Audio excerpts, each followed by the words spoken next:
to the ball game. Take me out with the crowd. Buy me some peanuts and Cracker Jack. I don't care. When the All-American Girls Professional Baseball League shut up shop in 1954, it's hard to say how many different professions former All-Americans took up. 1955 was the height of the baby boom in America, and society was in the midst of a post-war drive to keep women in the home, making babies, not making a living. But life often had different ideas, and former players took a wide variety of paths after their time in the league. There wasn't very many opportunities in 1952 when you graduated to do as far as you could get married, you could go to school to become a nurse, you could work in a factory if you wanted to, or you could further your education and become a teacher. Now those were your choices. I got married in '59, so I didn't have that long a career. I did work a few years until I became pregnant, and then I gave up the job and just stayed home to be a stay-at-home mom. Well, I worked in the factory, and it was 8 to 4, whatever, and it was not fun. It wasn't as much fun as playing ball. I wish I could have met the right fella and married, but I ended up an old maid school teacher for 48 years. So at that point I said, I don't want any of those choices. No, that's not for me. I just kept playing ball, and then my friend who flew for TWA called me, and she said, Mary, I want you to come. In '56 is when I started to fly. Donald Steffes, my boyfriend, said, it's either me or baseball, so I quit and got married. After high school, my parents weren't wealthy, and you had to pay tuition to go to college. And I went to work at the American Optical Company. We made Army glasses. We'd put out 200 pair a day. Well, I've taught over 30 years. I have a degree from Ohio State and from University of in Berkeley, California, and a doctorate from Arizona State University. After baseball, I had been working for this fella when I was in Racine, and then he asked me if I had any money, and I said a few bucks, and then I went into business with him. We made parts for aeronautical, automotive, and electrical parts, and so I did, in a small business, like 15, 20 people, you wear many hats. I did the payroll and did the purchasing and inspection and the billing, whatever there was to do, we did. I went for spring training and I was going at it, and I was going to enter the convent that September. I had made the decision 2 years prior to that, but I was wanting to help my father financially and do things. And so I waited and did my thing. And so anyhow, while I'm playing out there, it was like a haunting feeling that if I stayed, I was not going to enter. I had such a love for that game. And so all of a sudden, out of the clear blue sky, it's tormented. I was tortured there. I decided I had to go home because if I stayed, I would never have left baseball, because my heart was, I ate, drank, and slept baseball.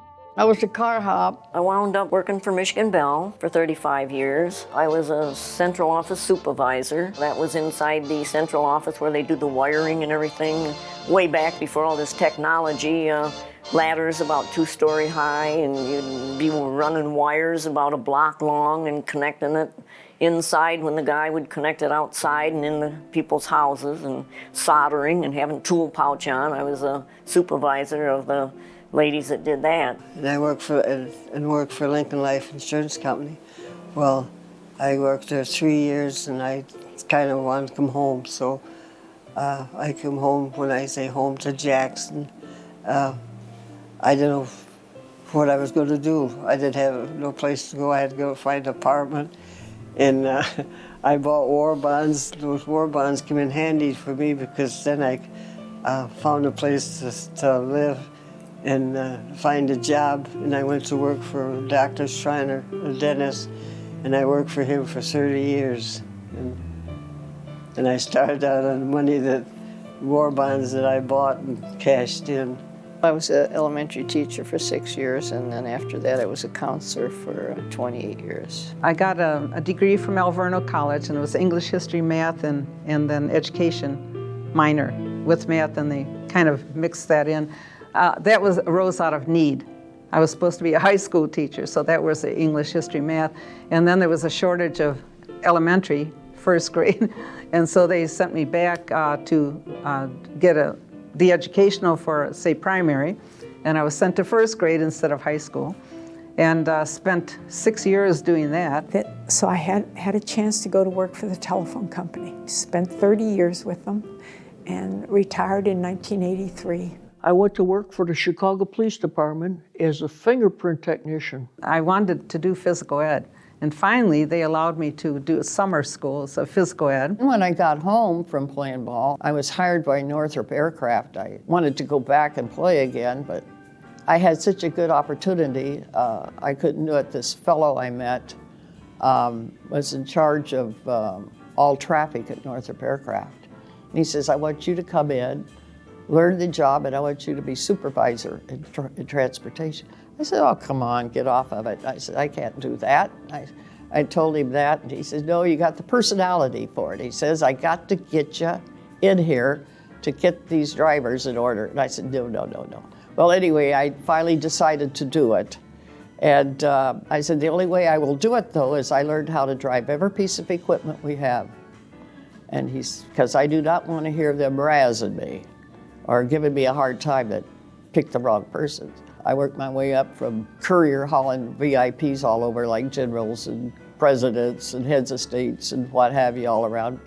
And I worked myself up to be dispatcher, and from dispatcher I went on to be supervisor. Then I became manager of all highway transportation of Northrop Aircraft. I had an idea that I wanted to go into my own little business, even at that young age. I went into the dry cleaning business. I built a pretty gosh darn good route up, you know. And I'd get in my little, first I had a car, and then when I got a little money, then I got a truck, you know, and everything, and went around and made, oh my gosh, on the route, you know, they were really wonderful to me, the people were, and it was unusual to have a girl. Girl drag cleaner. Yeah. I taught in Gastonia, North Carolina. I taught physical education and biology, which was my other major, and health education, which was my other major. Mm-hmm. So I taught those three things at the high school. I had the Girls Athletic Association, and that was a group where all the girls participated, and I coached basketball, because basketball was the only sport that we had. I was going to get a doctorate in physical ed, and then backtracked on that and completed a master's in that, and then completed a doctorate in 6 departments. And meanwhile, I got the master's and the doctorate and then another master's. I got all 3 almost simultaneously. I was teaching in the Richmond Public Schools and taught all grades. The last 8 years of my teaching, I taught emotionally disturbed. And I had a little boy that was so sissy, it was just pitiful. And they were kidding him all the time because he couldn't throw a ball or couldn't throw like the boys threw them. And so one day I asked him to bring a softball up after school. And the first thing I noticed, I said, just throw me the ball. And he stepped on the wrong foot first, you know, throwing right. And I said, no. Just change. And we stayed there for about 15 or 20 minutes until he could throw a ball. And after that, they didn't kid him anymore. I worked with an interior design firm. We had architects and designers, and I was in the business end of it. And I liked my job. I was there 38 years. I had gotten hit on the elbow and had to go get an x-ray. And I thought, that might be a good thing for me to get into. Got to be an x-ray technician, and did that from 55 to 69, and then I decided to work for orthopedic doctors and was the manager of the office and took cast off and did all that stuff. And that comes too, I think, in baseball. Not only did I have intelligence, but I had, they said they couldn't keep up with my energy. So I completed 3 things. I did the 2 masters, and I did my prelims for the PhD, and 3 chapters, all kind of together. And, you know, and the professor said I had too much energy and too much blah, blah, blah, or something for them to keep up with me, but they were happy to have me. So I came back to Grand Rapids. I got a job at Keeler Brass, and I worked there for, probably 3 or 4 months. And I was allergic to the oil on the drill presses. And one of the girls that I was playing softball with here in Grand Rapids says, well, we got some openings at the telephone company. I said, well, I don't want to be a telephone operator. She said, no, that you don't have to be, because she says, I work in the office and I connect the wires in there for the supply dial tone, and that's the kind of work I do. And she said, you ought to go apply. So I went down and applied one day, and the next day I'm working at the telephone company. So I worked there for 34 and a half years and retired from there. I entered the Franciscan Sisters of the Sacred Heart in Mokina, Illinois. Went to the convent, was a nun 5 years. One day, okay, I drove the Reverend Mother into town because I could drive, and I went uptown to Fullerton Avenue, DePaul University. And those day students saw that I had a car, big Cadillac, because, you know, people give stuff to the religious. So 11 o'clock came around, and they says, hey, Sister John Anthony, that was my name. And they go, hey, let's go to the baseball game today. Cubs are playing. I says, Cubs? Yeah, but who are they playing? The Reds, the Cincinnati Reds, because I was always talking about Reds, Johnny Benn, Pete Rose. And so I says, oh, but I can't go. I don't have any money. I says, I don't think I'm allowed to go. Reverend Mother, I don't think would like it. We'll never tell. You don't need money. We'll pay your way in. I thought, oh gosh, should I or shouldn't I? I thought, well, what can it hurt, you know? These kids want to go, guys and gals. So we all piled in the car till the Cubs were beating the Reds, you know, till the 9th inning. 9th inning, the Reds, and I was going, way to go, Cincinnati, you know, I get all excited. So I didn't think anything about it. Came down, went and took them back to school, okay, picked up Reverend Mother. Well, the Archbishop came into town, that's why, new Archbishop, so she had to meet him something. So we went back to Mokina, you know, and during Vespers, it was just right after 6 o'clock, we would pray the Vespers. All at once I get this tap on the shoulder. It was Reverend Mother, went out in the hall, and she says, where were you this afternoon? I says, why? I says, you know, I went to DePaul University. I had, you know, things to do, studies. Went to my classes and everything. She says, well, then how come I saw you on television cheering for the Reds? Oh, never thought about it. I says, but Reverend Mother, we're not allowed to watch television. She says, well, the Archbishop was in town and I met with him and she was on television. They interrupted the program saying, oh, one of your nuns is cheering the ball game. Well, she didn't like that too well. That was only one incident. So anyways, in 1965, I left the convent before my final vows. Then I went back to college and studied to be a teacher, and I taught for about 30 years after that. I could teach English, I could teach biology, I could teach phys ed, health, genetics. I took a lot of biology because I was almost thinking about going in to be a doctor. But then I figured I wasn't that smart. So by that time I had a lot of biology and stuff, vertebrate zoology, invertebrate zoology. And, so I ended up being a biology teacher, phys ed, health, a little bit of science. I was hired as administrative secretary of a mosquito biology training program at the University of Notre Dame, financed by the National Institutes of Health. And it was a 5-year program, and I ran it.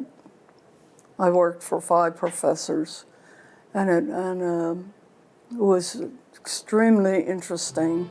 Notre Dame is the mosquito center of the world. Yeah, and then from there, I completed a master's in psychiatric social work and mental health. So I ended up with the 3 masters, the doctorate, and the bachelor's. I had been going with my husband I probably met him a year or 2 when I was playing ball, about the time I was playing ball. And he used to come to Peoria and places, see me play and stuff like that. And of course, then when I went home, we would get together. We liked to dance, and we'd go to a lot of dances every Saturday and stuff. And then finally in 1950, we got married. So we had been building our own house before we were married, because I said, you know, my parents lost their house. I saw what they went through, and I always said, if I'm going to get married, I'm going to have a house. I had worked on the farm. I had shingled roofs, and I had made cement block. My dad was always going to build a house, which we never got to. But I would make the cement blocks by myself, you know. And so I had more experience. So we bought a book, and we built the house ourselves, and we did all the cement work. I mixed with an electric mixer, I mixed all the cement, and Ray would dump it and trowel it.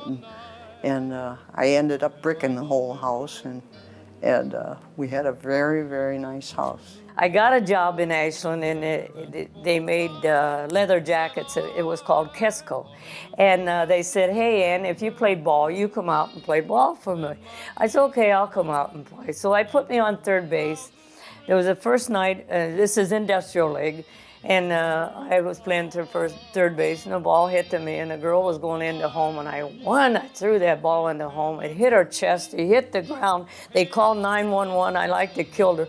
So then that was the end of me playing ball with the Industrial League. My first job was as a physical education teacher at McKinley Junior High School in Racine, Wisconsin, where I started my career in baseball. And then I was in Racine in the junior high school. Then I taught in the high school. Then I taught at the University of Hawaii for a year. And then I came back. I became the director of the district in health physical education. I had already played basketball in South Bend with South Bend Rockettes in 53, 54. So I went home a few weeks, and I had put my application in at Bendix Aircraft, whatever, break, and was called back in October, or called up in October for a job, because I wanted to play basketball again that year, but I knew I needed a job. And so I stayed on in South Bend and played basketball and worked at various jobs until I promised my dad in 1959 that I'd come back to Arkansas the next year and go to college. But I promised him, and that was the last time I saw him alive. He dropped dead with a heart attack on January the 2nd. So I figured it would take me. I didn't figure I could go then and pay my way. But I worked one more year and saved my money, and I had some saving bonds. And I said, well, I promised him. So the second year after he was gone, I did go back, but I went to Arkansas State Teachers. I was working at a French Bar Dairy in Cincinnati as a comptometer operator. They're out of existence now, the comptometers. Added, multiplied, divide, subtract, a glorified adding machine, really. Yeah.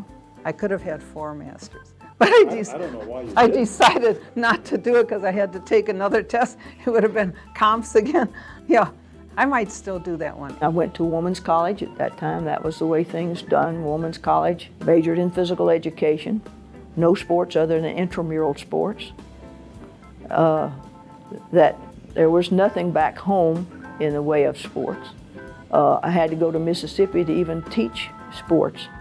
I taught in the Mississippi schools because they had girls' sports, particularly in the country schools, and that's where I started.